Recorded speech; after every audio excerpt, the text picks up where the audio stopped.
Hello again. Fancy seeing you folks here. Thanks for popping along. Don't forget, before you carry on, just hit that red button, make it go grey, eh? Now, as the weather's appalling today, I wanted it seemed quite fitting to do a video on being prepared. Now, in Spain, for the last 24 hours, we've had torrential rain. It's our sort of rainy season now for the next 2 weeks. So I wanted to talk about being prepared.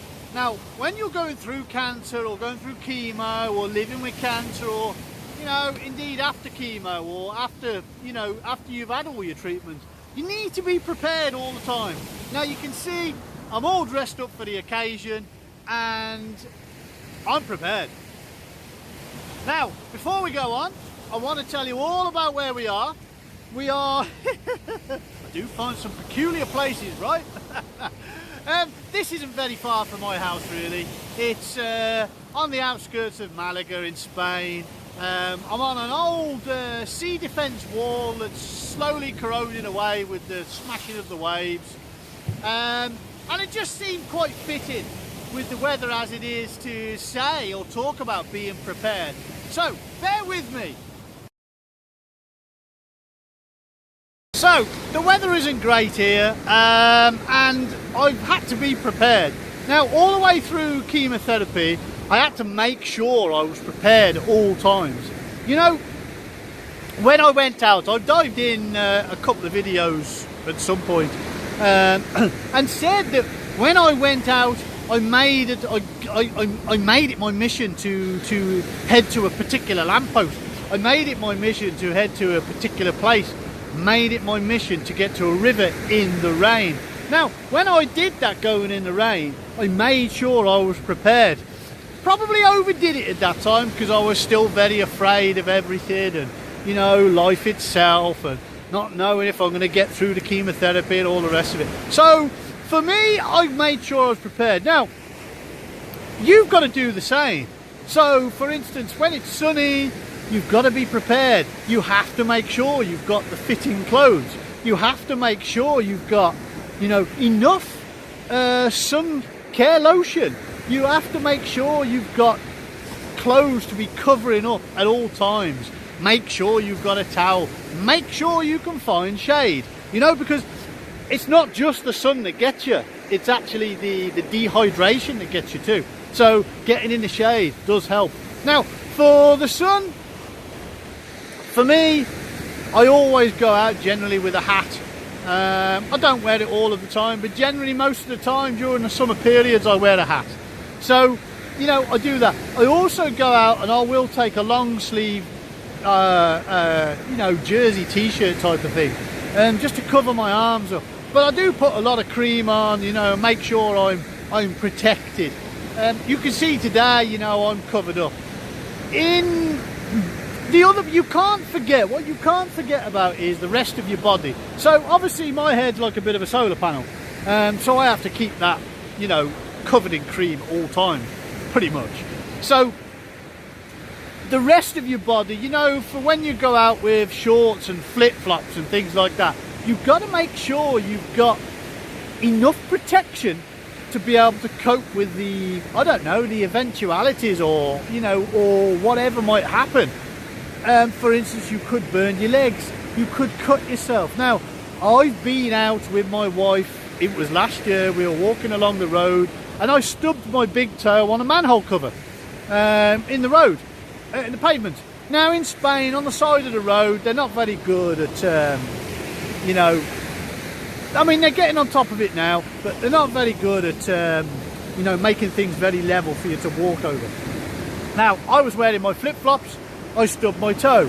Now, I've been in the fight game for a long time, so injuries are nothing to me. You know, I know how to repair myself, I know how to get attention quickly, and I know what to do quickly. I did have a piece of cotton on me. I know, it sounds stupid. I had a piece of cotton on me, wrapped it around my toe, put some tissue over it. I was okay until I got to the, on the beach we've got socorristas, which are lifeguards. And they're all medically trained. So they saw the wound, They tackled it straight away. I wouldn't have any medication or nothing. They just put iodine on it, closed up the wound, used a couple of, what they called them, butterfly stitches, the tape stitches. Used a couple of those and I was away, on my way. The other thing is you've got to make sure you've got your water. You've got to make sure you've eaten enough food before you go, because if you don't eat enough food, you won't have enough energy. Now for me, I know when I haven't eaten enough food because I start to get cold, especially this time of year. I start to get cold. I know I've got to eat because your body is you know, your central core is your body's central heating. So for me, I make sure I eat. I also make sure I drink enough water before I go out. This morning, I've had my porridge and fruit, and I drunk a couple of litres of water. Sounds too much, I know, but that's what I do. That's how I'm tackling things, and that's pretty much in a nutshell what I'm trying to do. I firmly believe that more water and diet, I think it's the key. It must be, has to be. So for me, I'm prepared in that way. The other one is when you've got bad weather like this, for instance. Look, I've got my cap on. It isn't to keep me warm because it's not that cold. It's to keep the rain off my head. Now, when I put the Mac over my head, the reason the cap is there is to stop the rain coming down my face. Now, when the rain comes down your face and the wind blows against it, it gets cold.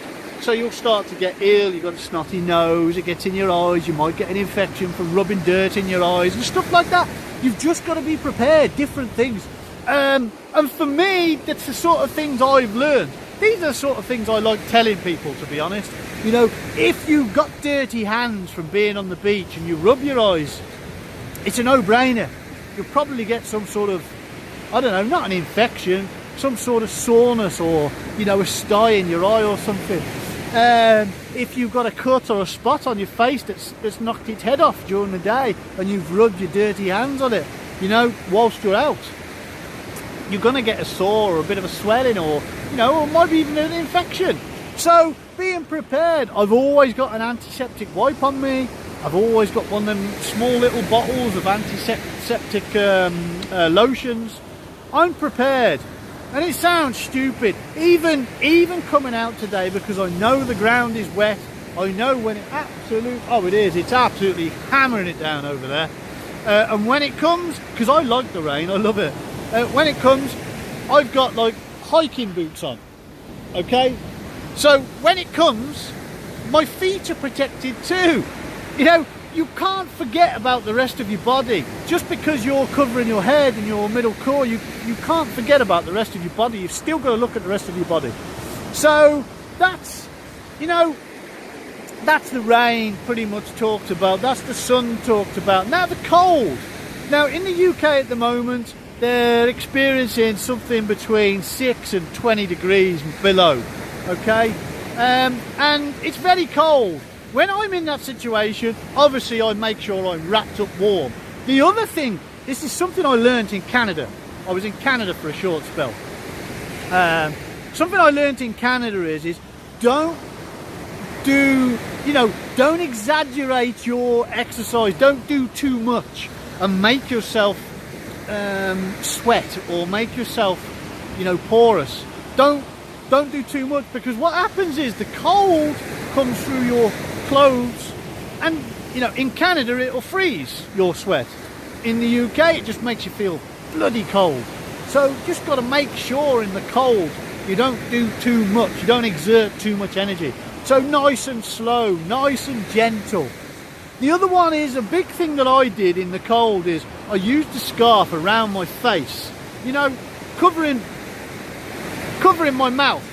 The reason wasn't because I was scared of people coughing and stuff like that. The reason was more because I didn't want the cold air going into my lungs that aren't really protected very well anymore because of a low immune system. Now when you're going through chemotherapy, I had R-CHOP, so I had next to no immune system. Obviously on my break week it was neutropenic, so it means I've got nothing. You know, you've got to be very careful. So I would wrap myself with a scarf and make sure that I didn't get attacked by the elements, if you like. You know, because it slows you right down. You'll go out in the cold weather and your breathing's not the same. There's not enough air because it's so damp. You know, so, and that was another big thing that I did. I made sure my eyes didn't get too cold. Again, because if your eyes get cold, you'll start rubbing them. When you've got dirt on your hands, you'll rub dirt into your eyes, and so on, and start an infection or something. So it's just silly things like that. So being prepared, just before you go out, before you do something, just be prepared. If you're going in the garden, for instance, it was another one. You know, going in the garden, for instance, make sure your hands are covered, because if you get, you know, if you get a splinter, or you grab hold of a raspberry bush or a blackberry bush, you know, a spine on a cactus or something like that, it's going to cut. If you're doing general gardening and cut yourself, you've got to be protected, so wear gloves. You know, the same with just general mowing. Sounds stupid, I know, but general mowing. Put a pair of goggles on, safety goggles. You never know. It's just stupid things like that that you don't think about before you do it. And then when you've got ill because of it, it's too late. You know, I learnt my lessons the hard way, and that's why I want to share with people what to do and what not to do. Okay, so listen, everything you do, be prepared. Okay, now listen, thanks very much for watching again. Like and subscribe to the channel. Loving the comments, I'm really getting some good comments, and just do your thing. See you later, guys. Peace.